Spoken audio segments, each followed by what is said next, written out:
At Staples Business Advantage, nothing can top the smarts and instincts of the thousands of experts on our team.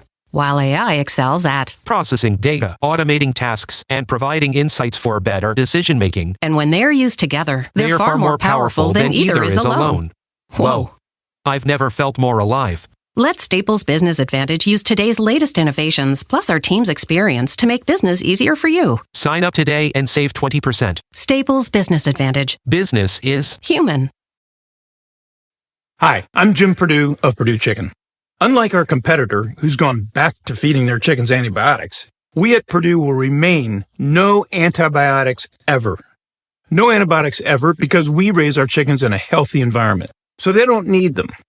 No antibiotics ever takes more time and money, but it's the right thing to do.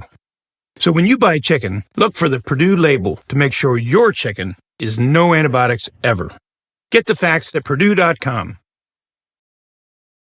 For exclusive podcasts and more, sign up at patreon.com/partnersincrimemedia. I'm Rebecca Lavoie, and this is Crime Writers On.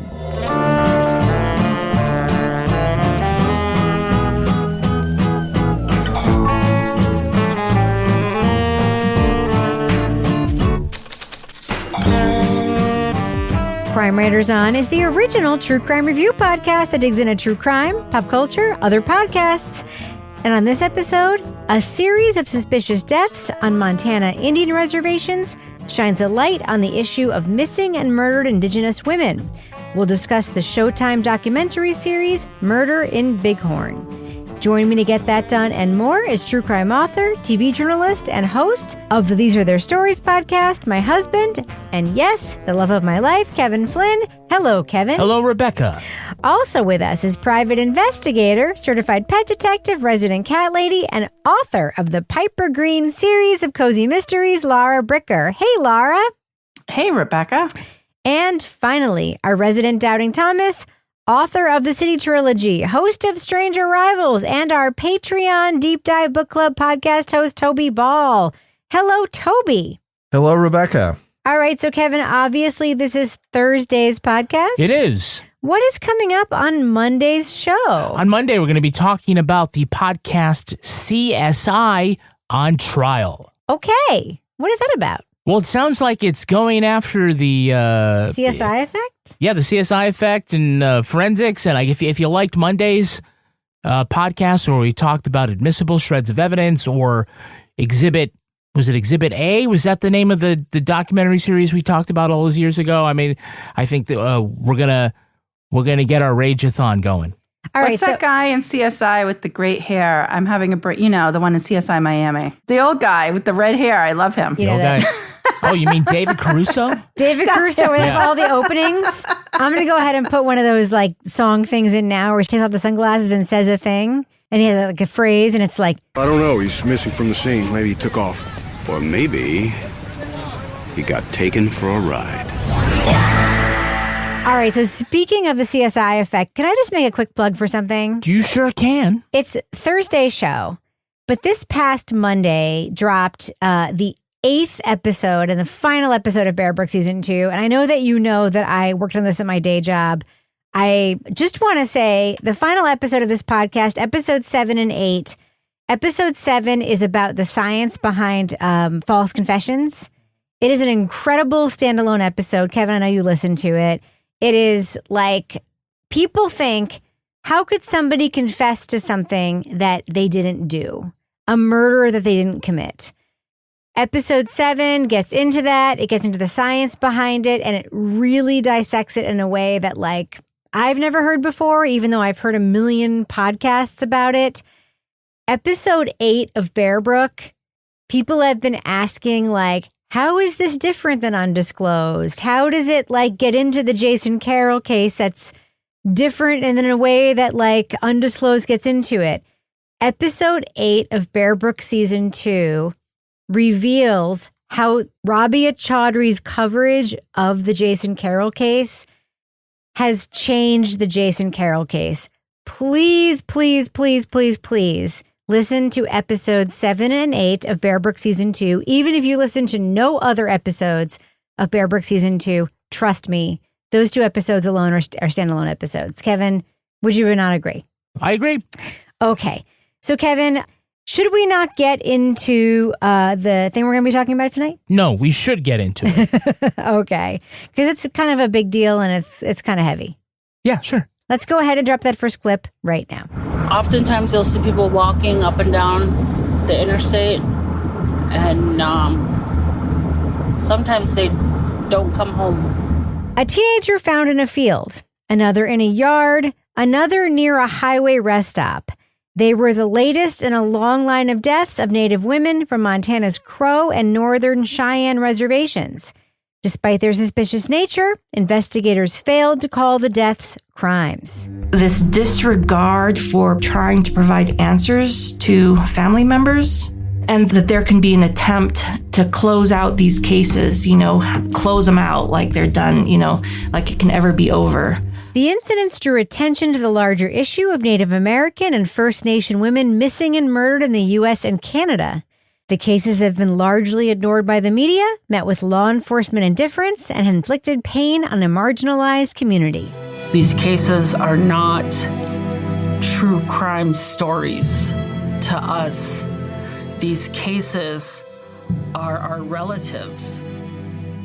Showtime's Murder in Bighorn asked questions about the deaths of Henny Scott, Kaysera Stops Pretty Places, and Selena Not Afraid, as well as the pattern of missing and murdered Indigenous women. It explores the many issues contributing to the problem, like historical colonization, economic inequities, sex trafficking, and the lack of consequences for violence against women by Native and white men alike. Spoiler alert, we are going to be talking about plot points from Murder in Bighorn. So if you want to remain spoiler-free, go to the estimated time code in our show notes for our thumbs up or thumbs down reviews. Kevin. Yeah. Your first note says, quote, "This issue is a raging fire." What do you mean by that? This is, within the past 5-6 years, this has been an issue that has started to blossom in the public consciousness. It's starting to get traction in the media, not in small part to Connie Walker and her reporting back when she was with the CBC, and that she continues to do. But when you just look at the sheer number of women from these communities that have gone missing or have been killed, it's like, how is this not a, code 3 lights and sirens kind of issue? So it really deserves attention in all the different ways that it can. So in that way, I'm glad that this documentary was made. I'd like to talk a little more about how this functions as a documentary itself, but this is just an issue that is not only urgent, but just baffling as to what is actually going on here.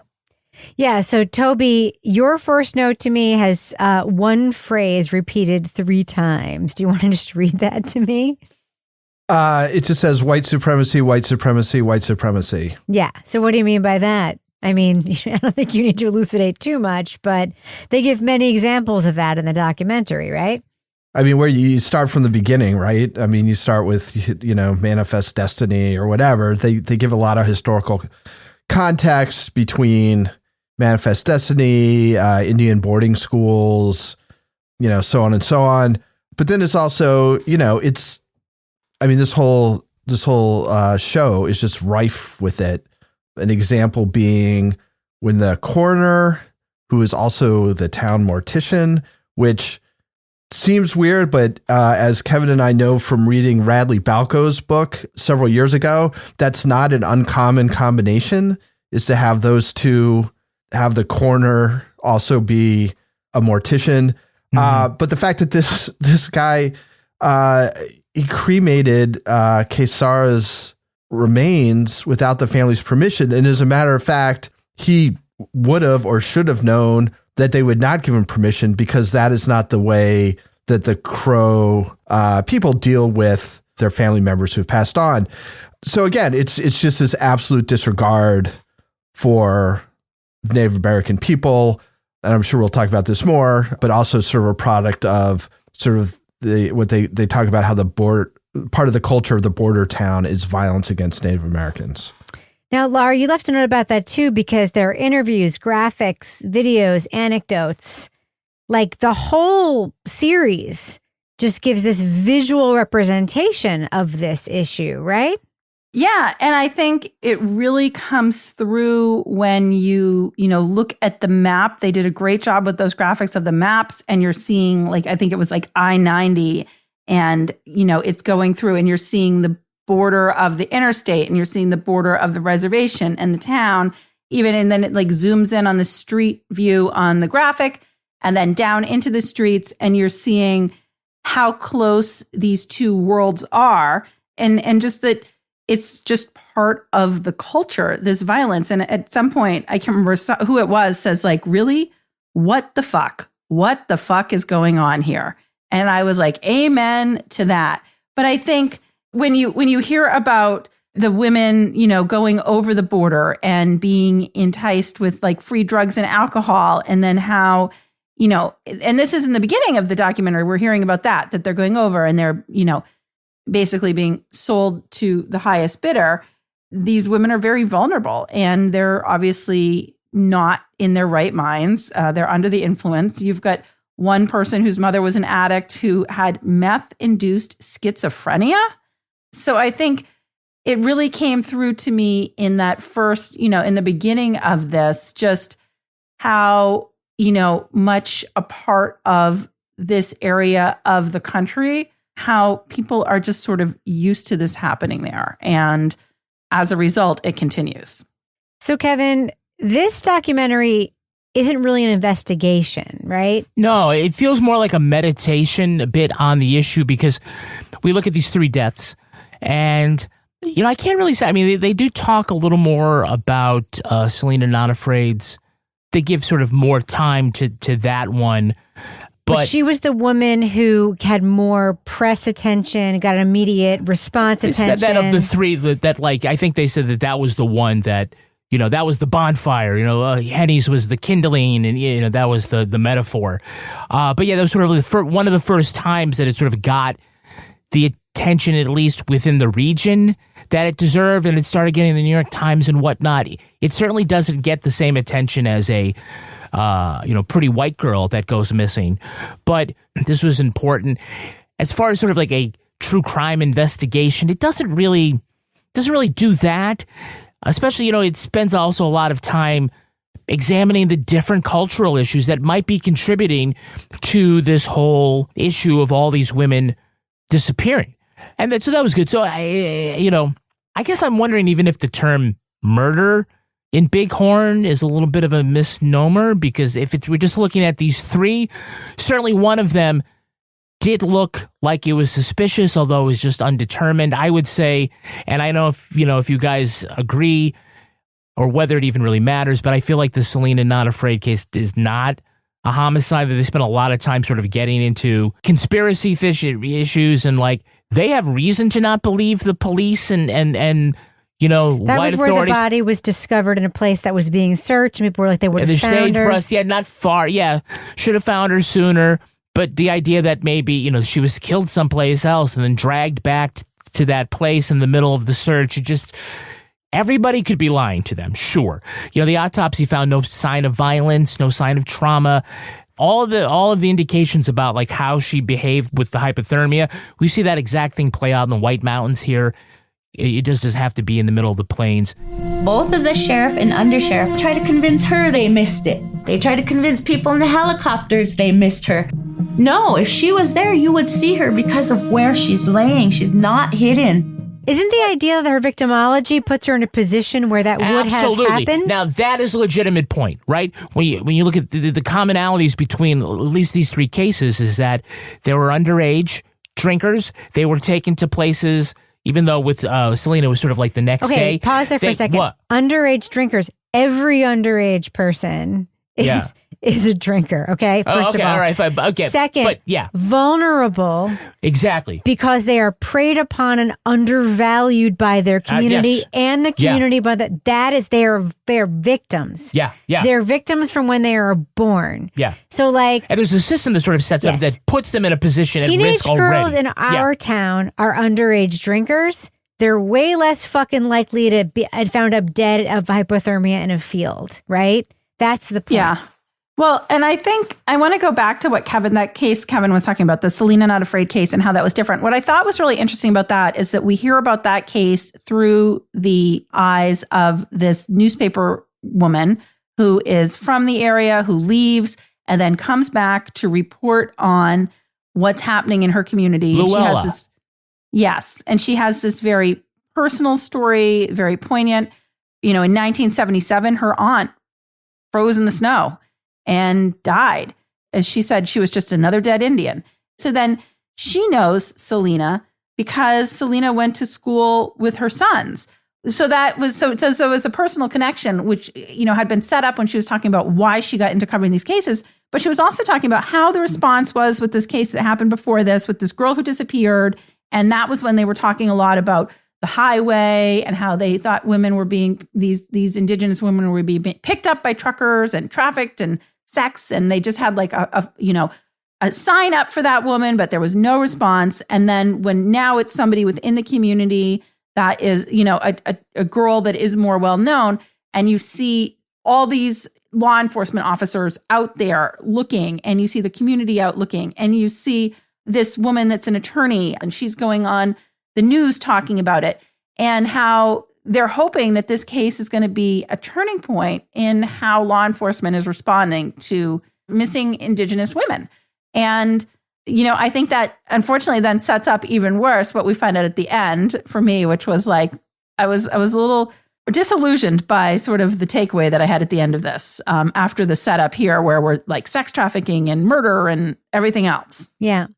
So Toby, do you understand what I'm saying though? But we're like, even though I understand the drive of the journalists and the lawyers to like always like want to look for a murderer and a sex trafficker, where it might be just that a girl ended up in a field dying of hypothermia, that's also a crime in its own way, because like that wouldn't happen to a girl in a community like ours, right? Like these communities are so broken and so like driven by like what like we have done to Indians in America, that like we have set up the conditions, especially for girls and women in these communities, where like girls can just wander into a field and die. Like that's how I felt about this. Like I felt like the reporter, the mothers, the aunts, even in a situation where like a girl may have wandered out into a field and died, they are still looking for a murderer or a sex trafficker. When I'm looking at it, I'm like, that's probably not what happened, but I'm like, there is still a crime here. You don't understand what I'm saying? Yeah.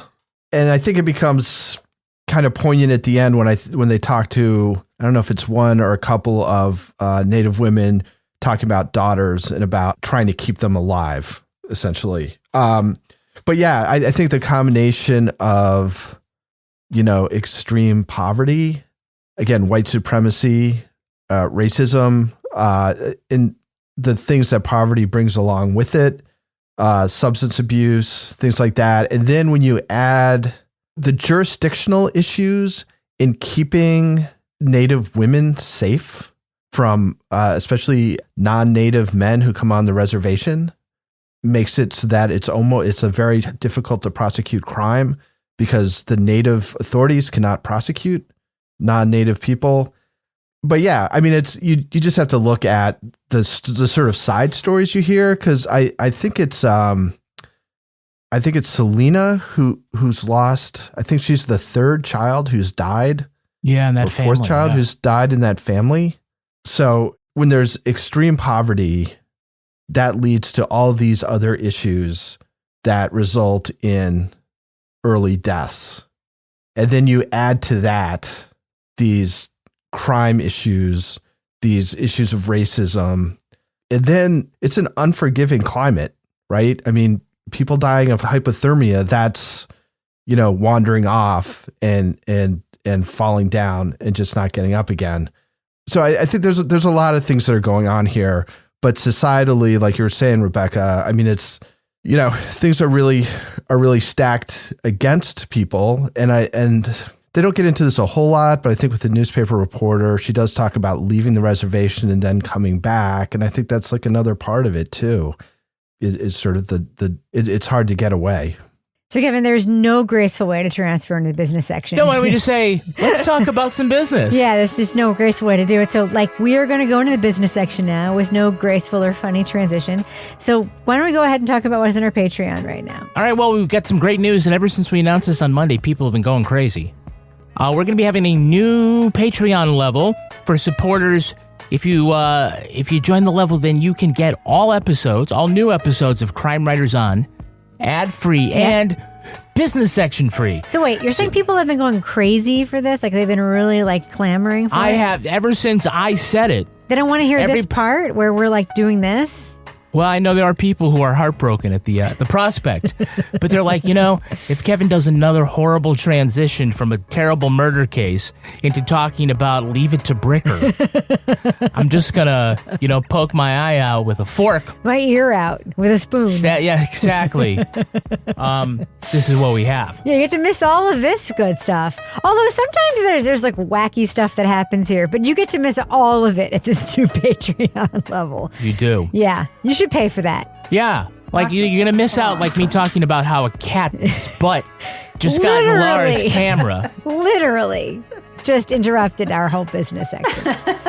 Yeah, this is what you're paying for. You're paying to miss this. All right, so Kevin. Yeah, I like the idea that we're charging people to get less of us. If you want less of us, if you want a more efficient... If you want absolutely none of us, you can just pay zero. If you want a more efficient version of this show, plus everything else we have to offer. Also, if you want to make sure that our show can keep... You know how you should sell it, Kevin? Tell me. We're not making a lot of money making this show. So if you want to make it so we can keep making this show, plus you want an ad-free version of this show, plus you don't want the business section, then you should join this new level, right? Absolutely. That's what I was thinking. Thanks for that. You know what? I think you should do the business section from now on. I don't think so. No, I'm just good at public radio so I can pitch. Okay, you do that. So, we do want to let you know that if you join us, you go to patreon.com/partners in crime media, and you will get all sorts of other stuff like the Crime Writers On After Show, Toby Ball's Deep Dive Book Club podcast, and Laura Bricker's Leave It to Bricker podcast. Who could forget the time that Laura Bricker found a cat cafe and visited it and was surprisingly disappointed? Surprisingly disappointed when I paid $14 to sit with a cat when I can sit with my own cats for free. Yeah, kind of like skipping the business section, right? Mm-hmm. You don't have to pay to do that. You can just skip over it. Other things going on in Crime Writers On World. Do want to let you know that, and I forgot to mention this last week, but we have our new episode of These Are Their Stories out right now. We're looking at special SVU episode, Season 2, Episode 4, Legacy. This was one we had a great performance by the late Richard Belzer. And Rebecca, who was our guest? Bob Ruff. Bob Ruff from Truth and Justice? Yes. By the way, did everybody know that Bob Ruff is an aspiring stand-up comedian? He is. I mean, for real, I'm not saying he's just a joker. I'm saying that he actually will get on stage and do stuff. He will. And he's very self-deprecating about it. He's very much people tell me I'm funny. I know I'm not always funny. People keep saying I am, so I keep trying. Yeah. He's so lovely, by the way. Yeah, he was great. He's the loveliest guy. So, Kevin, before we end the business section, do we have any Patreon patron saints of the week this week? Our Patreon patron saints are Julio Ortiz and Carmen Sanchez. All right. Bless you. Julio and Carmen, Don't step on my bless you. Julio and Carmen, thank you so much for supporting us on Patreon. Thank you for those who do. Thank you for those who don't. And maybe if you join us at our new level, you'll never have to hear this again. All right, so Kevin, should I fade the music out right now? Fade the music out. Go ahead and do that right now. At Staples Business Advantage, our team of experts can help you find the breakroom products to satisfy everyone's preferences, while AI can suggest popular items, monitor stock levels, optimize pricing, and automate reordering. AI can do a lot of things. But I can never know the taste of a truly great cup of coffee. Sigh. But you also can't get hangry. This is true. At Staples Business Advantage, we help you select from 2,000 breakroom products, so you can be sure there's something for everyone. Yum. Sign up today and save 20%. Staples Business Advantage. Business is human. Hi, I'm Jim Perdue of Perdue Chicken. Unlike our competitor, who's gone back to feeding their chickens antibiotics, we at Perdue will remain no antibiotics ever. No antibiotics ever because we raise our chickens in a healthy environment, so they don't need them. No antibiotics ever takes more time and money, but it's the right thing to do. So when you buy chicken, look for the Purdue label to make sure your chicken is no antibiotics ever. Get the facts at Purdue.com. Luxury is meant to be livable. Discover the new leather collection at Ashley with premium quality leather sofas, recliners, and more, all built to last. No matter how many spills, scuffs, or pet-related mishaps come its way, the leather collection at Ashley is made with the durability you need for the whole family. Shop the new leather collection at Ashley and find chairs starting at $499.99 and sofas at $599.99. Ashley, for the love of home. I want to talk a little bit about law enforcement in this episode. Kevin, we heard from a white undersheriff in this episode who does not believe that the phenomenon of missing and murdered Indigenous women is real. Thoughts? Oh, that guy. I mean, we see him at first and he's talking about the Selena Not Afraid case, all right? And in the end, I kind of come down on his side of this about whether or not this was a crime. But to then equate that by saying that the phenomenon of missing and murdered Indigenous women is not a real thing just sucks. Because, yes, there are a lot. I mean, we're talking about so many different women. The circumstances for each are different. Very different. I mean, right. I mean, when we break this down, like these different things, sometimes it is people coming on the reservation and feeling like they can get away with it. Sometimes it's an exaggerated form of domestic violence from people that the women know or love. Sometimes it is death by misadventure, right? Because you're right. If you do happen to, go to sleep outside or pass out or something like that, Mother Nature is unforgiving there. But to say that and then just sort of just brush aside because maybe in this one case, no, there is no evidence of a crime, therefore all this other stuff is bullshit, it's just astounding. It's just an astounding bit of horrible logic. And I was just taken aback by that. If there's one way to make yourself look bad, instantly it's to say something like that. It's the white man doing this to us. If it doesn't fit that, they don't want to know the truth. Selena Not Afraid is just a prime example of that. Working in Bighorn County, I don't believe MMIW is real. I don't think the issue is real. I'll even say that what you describe as death by misadventure, I mean, like I said before, it's also a crime because the circumstances that led to it are fucking criminal. Yeah, there are people that, right? could have done something. White supremacy has led to the situations that led to the, quote, misadventure that led to these women dying, right? And I think that's the whole point of this. So Laura, you made a note about the history is incorporated into this. We see a lot about, the residential schools in this documentary. Mm-hmm. They include that. They include how, the one thing that they don't, I think, really do a good job of is showing the history of the reservations themselves, the sort of divided land. And I mean, they talk about the jurisdictional issues, but they don't talk about, the reservation history itself, how what the United States divided up as territories. They show the territories themselves on a map, right? But they do a good job of showing the residential schools. And there are a shit ton of photos from those residential schools. And they do tell a story.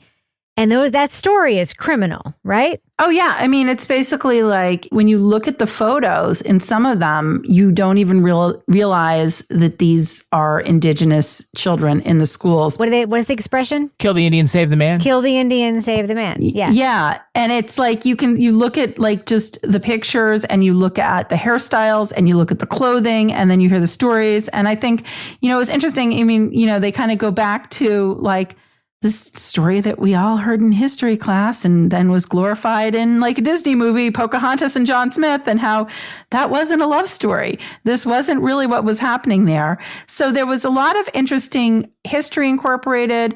Again, we've heard about the residential schools mostly through Connie Walker, and that was hearing about it. But like you said, Rebecca, seeing the pictures, that was very powerful. I think that kind of gives you a different type of awareness of what was happening at these schools.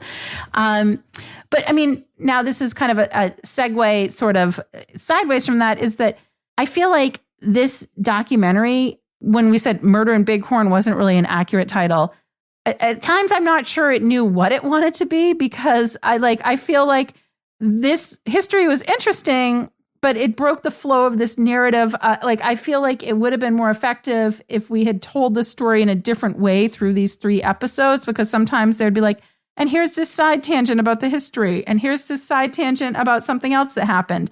And I mean, I think that was interesting and it was good information, but I feel like the narrative could have been more powerful if it had been structured a little bit differently. So yeah, I was glad to hear that history and I was glad to see those pictures, but overall, sometimes I wondered kind of what was the point of some of the way that they were telling the story. Yeah. So Toby, I want to come back to you because I was talking to Kevin a minute about law enforcement. And one character that we hear about over and over again is the sheriff. We hear from 2 undersheriffs here. We hear from the former undersheriff and the current undersheriff, who is the father of one of the victims, who claims he's not appearing in the documentary as the current undersheriff, but as the father of one of the victims who may or may not have molested his daughter, who's also one of the victims in the documentary. So I feel like the sheriff is this sort of like cloud in the documentary, and law enforcement is kind of like, with the jurisdictional issues and everything, is this kind of like cloud. I mean, I don't know other way to put it, like just sort of hanging over this whole thing, right? Everyone's talking about it, but we don't really get to interact with it except for an ex and a current who won't acknowledge his place in the department, if that makes sense.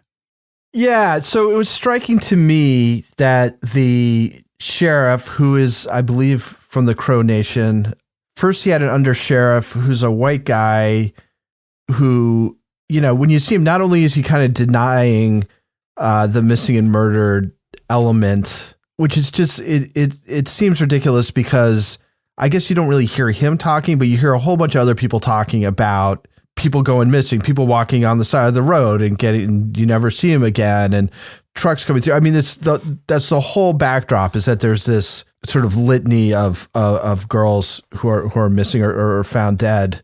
So you've got him, and then he also talks about like when the family's trying to get involved and like trying to shed some publicity on the case. And he's like, oh, they're just trying to get their 15 minutes of fame. Like he has no sympathy for them. He just basically thinks they're being pains in the ass, and they're being, you know, they're after fame. They're trying to cash in on this. So he just seems as though he has kind of disdain for the community. So he fires that guy. It's not 100% clear why. I mean, that guy is just like, yeah, he could fire me. So I said, fine. And I moved to Idaho. But he's clearly scared because he basically says, you know, now I'm in Idaho, they can't get at me. So I'll talk to you.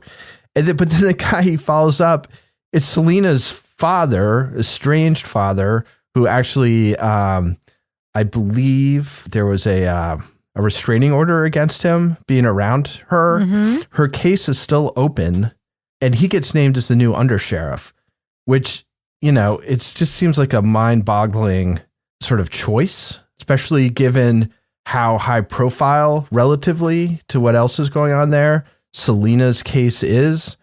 So again, it's hard to draw like big conclusions based just on what we see in the documentary, but he seems to have an odd stance towards the Crow Nation's safety based on these decisions that he's making for who he wants to be sort of his second in command.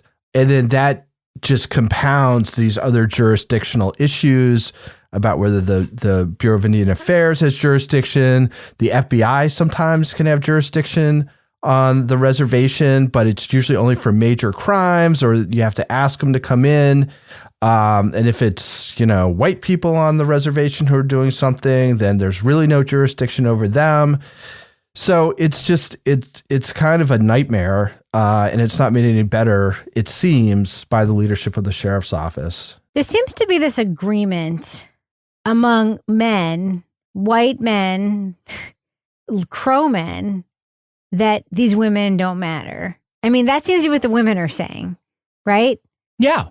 I mean, the question at the heart of this is who devalued the lives of Indigenous women and who has internalized that lesson and continues to believe it. And I think it's different parts. But yeah, as far as individuals, strangers, and intimate people with the different victims, I feel like nobody feels like they can't get away with it.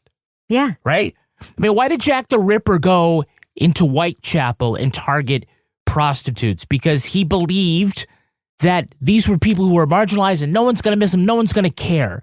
And we have this whole community of people, thousands and thousands of people that we'd say, oh, white society devalues them. And that there's so much inequity within their own community that there's indifference there too. And so that nobody gets in trouble for killing a Native American woman. Literally nobody. And that includes people who come on the property, who come on the reservation seeking to exploit that and the legal loopholes. Jurisdiction. That includes husbands and boyfriends and intimate lovers who kill and then dispose of the body. It's like no one cares if you bring a bunch of people over to But also, even if a girl just dies, other women are indifferent. Exactly. Yeah. I mean, it's a lot of different things, but the thing is... Now, I'm not saying all other women are indifferent. Some other women are like, don't put yourself... I mean... We hear a lot of people that care. Well, I think that was one of the things they said at the end of that. That was the takeaway that I was referencing earlier that I found so to me, I was like, oh, this is so depressing. It was like Native women see other Native women as disposable because it's so ingrained in their culture. Yep. And I was like, oh God, this is horrible. And not where I thought the story was going, but that was kind of like one of those, that kind of left me almost speechless at the end when that was put out there. I'm sorry. That's just something that women do. And by the way, I'm not comparing myself as a white woman to a Native woman at all.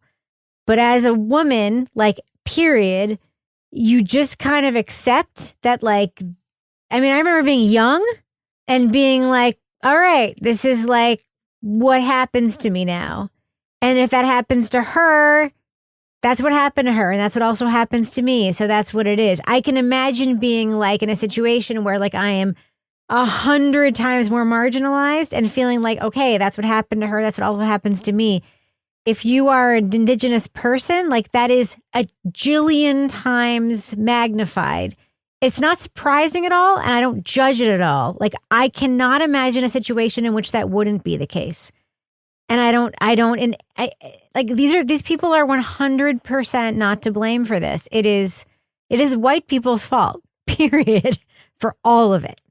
For all of it. Yeah. I mean, when you say it's their culture, I mean, it's the culture as of, 120 years ago or something, because the culture was very matriarchal. I mean, they go into this in the documentary, and that a very calculated aspect of the United States sort of entry into their territory and subjugation of them was violence and sexual violence against women. I'm sure partly the misogyny, and then partly because those were leaders, and that's how you attack a population, is you attack their leaders. You instill in their leaders a sense of despair, and that's just, I don't know how you live with the mortality rates that a place like that has without it affecting your ability to adequately mourn death after death after death in your community, especially when they're following a pattern. Unfortunately, it seems to follow where there's colonization. It's, in Australia, the deep dive, we did a book called Tall Man. It's very, very similar situation in these sort of Aboriginal reservations in Australia. It's when you've shattered the culture, when there's great poverty, it comes with violence, premature death, substance abuse, all these things. And it's not a part of that culture. It's the stress of being taken out of your culture, put in a single geographical area, and then basically enforced poverty and being subjected to white supremacy, constantly. And sexual violence is a tactic of war, and that is an accepted tactic of war.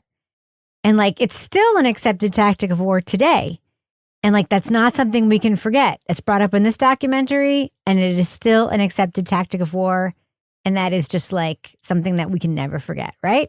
At Staples Business Advantage, nothing can top the smarts and instincts of the thousands of experts on our team. While AI excels at processing data, automating tasks, and providing insights for better decision-making. And when they're used together, they're far more powerful than either is alone. Whoa. I've never felt more alive. Let Staples Business Advantage use today's latest innovations, plus our team's experience, to make business easier for you. Sign up today and save 20%. Staples Business Advantage. Business is human. Hi, I'm Jim Perdue of Perdue Chicken. Unlike our competitor, who's gone back to feeding their chickens antibiotics, we at Perdue will remain no antibiotics ever. No antibiotics ever because we raise our chickens in a healthy environment, so they don't need them. No antibiotics ever takes more time and money, but it's the right thing to do.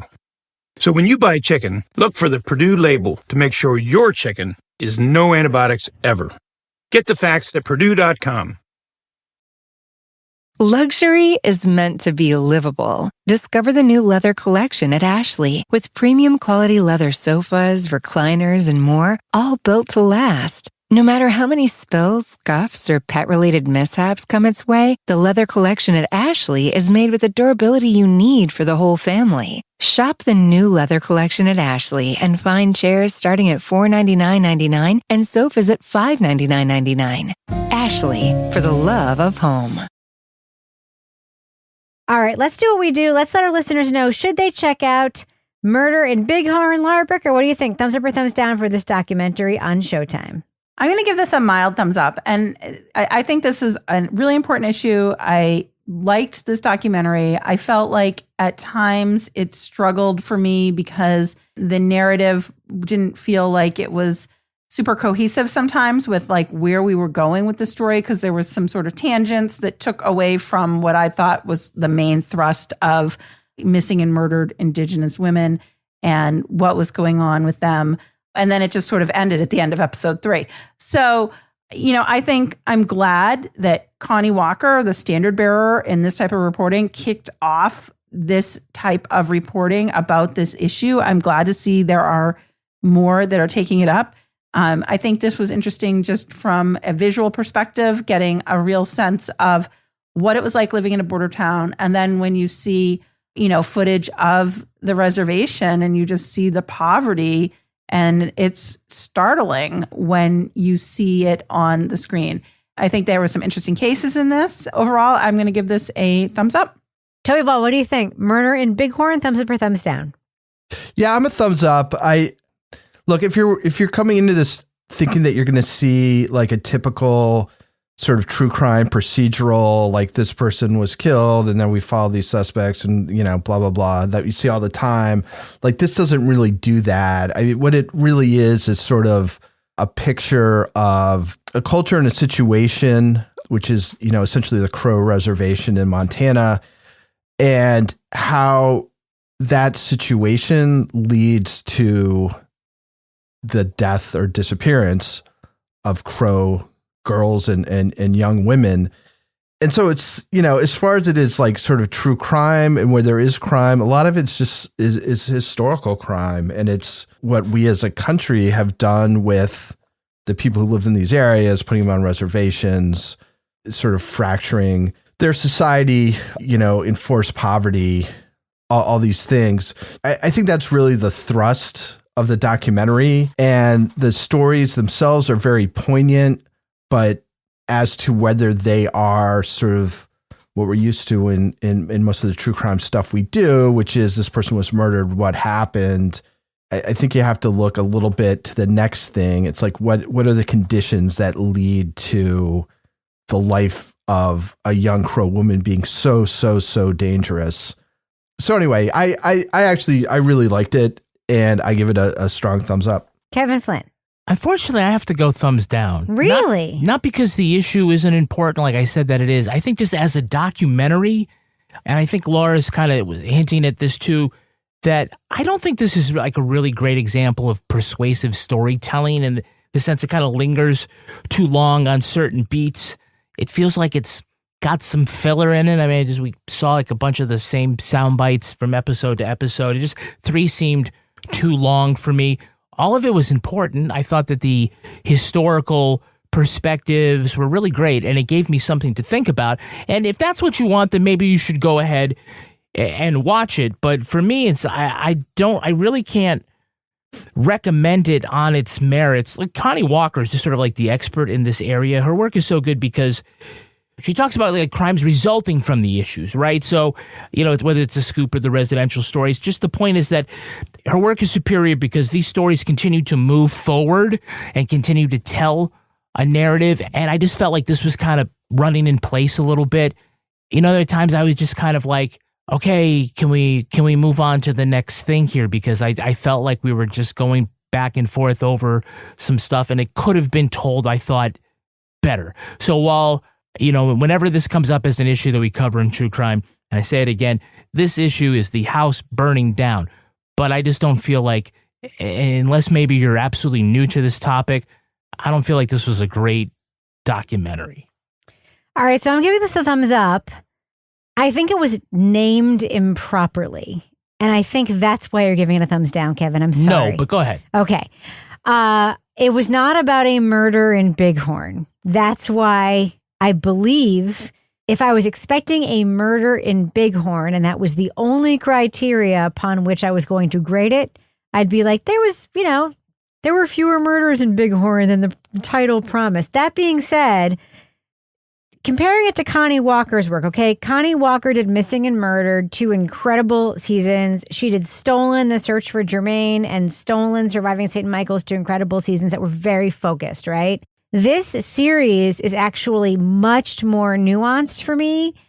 It's kind of about that line where the MMIW stories are sometimes murders and they're sometimes not, but they are all crimes. And I actually find that to be really interesting. The one critique I have is that the series doesn't actually tell us that. Like, I had to kind of get to that conclusion myself in a way that, like, I don't think a lot of people would, because people don't have that kind of patience. And I think that in an issue like this, I think that there hasn't been enough media yet where viewers, I think, need maybe a little bit more guidance for that kind of underlining to happen. So I actually think this was, maybe a little bit lugubrious, but I do think there was enough nuance here. And I don't know. I sort of really liked the fact that cases were highlighted where it wasn't clear, because those cases are also really important. I don't know. I cannot give this a thumbs down. It's a thumbs up for me for Murder in Bighorn. I guess I'm just going to leave it at that. All right, that's going to do it for us. But before we go, Laura Bricker, do we have a cat of the week this week? We have breaking news about a cat of the week. Did one of them die? No. Thanks to our friend Chris Joyner. I now know AGC. That the AGC now has a Dog of the Day feature. What? He says he had nothing to do with it. Stop it. What does Bill Rankin say about that, Kevin? Hi, I'm Bill Rankin. This is my dog, Puddles. Of the day. He's the dog of the day, but only for today. Do you know there's 24 hours in a day? Do you know that Puddles is named Puddles because he leaves puddles? That's why I have a newspaper, so he can piss on it. Oh, no. What is the dog of the day in the AJC, Laura? I'm going to tell you, this says cats are accepted on a cat-by-cat basis, but here is the Dog of the Day. So the lobbying at the Capitol has become fast and furious, and they are not talking about legislation. Indeed, State House and Senate members launched a campaign Thursday to name Bader, the adorable American Staffordshire Terrier, as Dog of the Day. And we are ready to cast our votes in favor of this pup. Bader is, of course, short for Ruth Bader Ginsburg, Holland, the first dog of House District 54. Bader has been calling state rep so-and-so her person in Atlanta since they adopted her. So the dog Bader is, and Bader is sitting in front of some political signs. But yeah, Chris Joyner, Dog of the Day. I want to see more cats of the day. I have a question. Who at the AJC pitched this Dog of the Day feature to the AJC? That's what I'm wondering myself. Hi. Dog of the I Day. listen to this podcast where they talk about cats. I got to get back at them, so let's steal that great idea. I'm just saying, a pet of the period of time is a really great feature to have in your publication to get audience engagement, to engage with you, to send you things that you can then highlight in your piece of media. They wouldn't be the first person to rip that segment off of us. So. It is not the first person to write that segment off of us. And by the way, good for you, Or made a whole lot AJC. more money, Yes, or to make a whole lot more money off that segment of us. All right, Laura Bricker, if folks want to pitch to you or perhaps rip off of you our segment of the week, I know. How can they find you on social media to do such things? They can find me at Laura Bricker. And Toby Ball, if folks want to reach out to you and perhaps, I don't know, take photos of you to make memes of you doing the eye rolls that you like to do for us when they see you on our podcast, how can they find you on social media? They can find me at TobyBallNH, but what they can also do... You're also just putting your hands on your nose right now like you do when you just don't want to deal with us. Is that my tell? Yeah, you do this. You put your hands on your sinuses. Yeah. But I was going to say Strange Arrivals episode 5. Hell yeah. Just dropped in your podcast feeds yesterday, and it's still there. It's fire. So if you want to listen to that and, let me know what you think, you can do that at TobyBallNH as well. How can people find you, Kevin Flynn? I'm at Kevin P. Flynn. And if you want to follow me on Twitter or Instagram, you can find me at Reb Lavoie. If I've gotten over my insomnia, I will tweet you back. You can also follow the show on Twitter at Crime Writers On, and I encourage you. I feel like you should still have insomnia to tweet at people, because if you're asleep without the insomnia, you're not going to be tweeting That's people. true.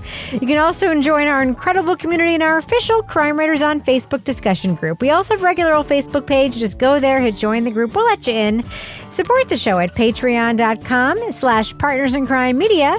You get the Crime Writers On After Show, Married with Podcast, Laura Bricker's Leave It to Bricker podcast, and Toby Ball's Deep Dive Book Club podcasts. Our theme song was composed and performed by Ty Gibbons. Our line editor is the wonderful Livy Burdett. The executive producer of this fine program is Kevin P. Flynn. This show was recorded in the Treehouse Yoga Studio above the Mockingbird Cafe in Bay St. Louis, Mississippi studio, otherwise known as Studio C, The Closet, and our New Hampshire studio where we punch anyone in the face who says MMIW is not a real thing. Dick! On behalf of all the crime writers, thanks so much for listening. We will catch you later. The COVID starts in your nose, right? That's why you swab up there, because that's where it's concentrated. So if you think you're getting it and you stuff the iodine up there, you're going to kill it. No ivermectin, just the iodine up the nose. Are we ready? Let's put that in the podcast. And really up our credibility. Yep. All right. I just blast it with bleach. All right. I have 2 Do a jugs of iodine neti if y'all pot with want some. bleach. A neti pot. Let's neti Yeah. pot out the COVID.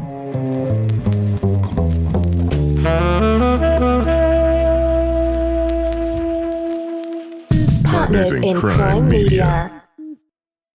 At Staples Business Advantage, our experts can help you find furniture that fits any design and budget, while AI can recommend products based on preferences, generate 3D models for visualization, and optimize space planning for office furniture. take advantage of our team's eye for style and design. And my eye for, wait, I have no eyes. Only algorithms. Let Staples Business Advantage use today's latest innovations plus our team's experience to make furnishing an office space easier for you. Sign up today and save 20%. Staples Business Advantage. Business is human.